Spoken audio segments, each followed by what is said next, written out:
Hey friends, welcome to series of daily legal update. आज हम अपने इस लीगल अपडेट की सीरीज में ये समझेंगे कि निमिषा प्रिया के केस में क्या अपडेट हुई है।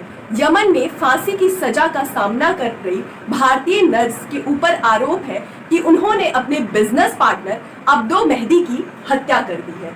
हालांकि इनके एडवोकेट्स का ये मानना है कि उन्होंने अपने पासपोर्ट को पाने के लिए इंजेक्शन लगाया था और जो ओवरडोज हो गया जिसकी वजह से इनकी हत्या हुई है। अब इस केस में हम ये देखते हैं कि इंडियन गवर्नमेंट के पास क्या पावर है इस फांसी की सजा को टलवाने के लिए। तो भारतीय सरकार के पास सिर्फ लिमिटेड पावर्स है, क्योंकि यमन के साथ हमारा कोई सोशल, इकोनॉमिक या पॉलिटिकल कनेक्शन नहीं बनता है।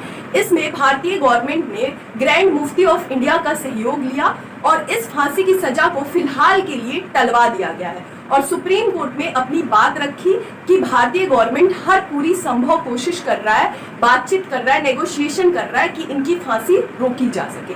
अब हम वहां के सरिया लॉ को भी समझ लेते हैं। वहां सरिया लॉ चलता है जिसमें एक ब्लड मनी का प्रोविजन है जिसको हम रियाह कहते हैं।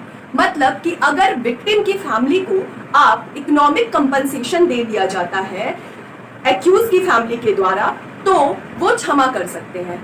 और इसके बाद ब्लड मनी के अलावा भारतीय गवर्नमेंट के पास एक और रास्ता बचता है कि नेगोशिएशन कर ले, बातचीत कर ले। अगर हूती प्रशासन और इंडियन गवर्नमेंट के बीच में समझौता हो जाता है तब भी इनकी फांसी टल सकती है। तो सिर्फ दो रास्ते हैं जिसके तहत इनकी फांसी को टाला जा सकता है, या ब्लड मनी विक्टिम की फैमिली को मिल जाए और वो क्षमा कर दे, और दूसरा कंपनसेशन देके या नेगोशिएशन करके भी बात बन जाती है तो इनकी फांसी टल जाएगी। लेकिन विक्टिम की फैमिली ब्लड मनी को लेने से अभी इनकार कर रही है और वो कियास के लिए बात कर रही है। कियास मतलब आई फॉर आई, कि उनको भी सजा मिलनी चाहिए, हम किसी भी तरह की कंपनसेशन नहीं लेना चाहते। ऐसे ही लीगल अपडेट को जानने और समझने के लिए हमारे चैनल को फॉलो करते रहिए। धन्यवाद।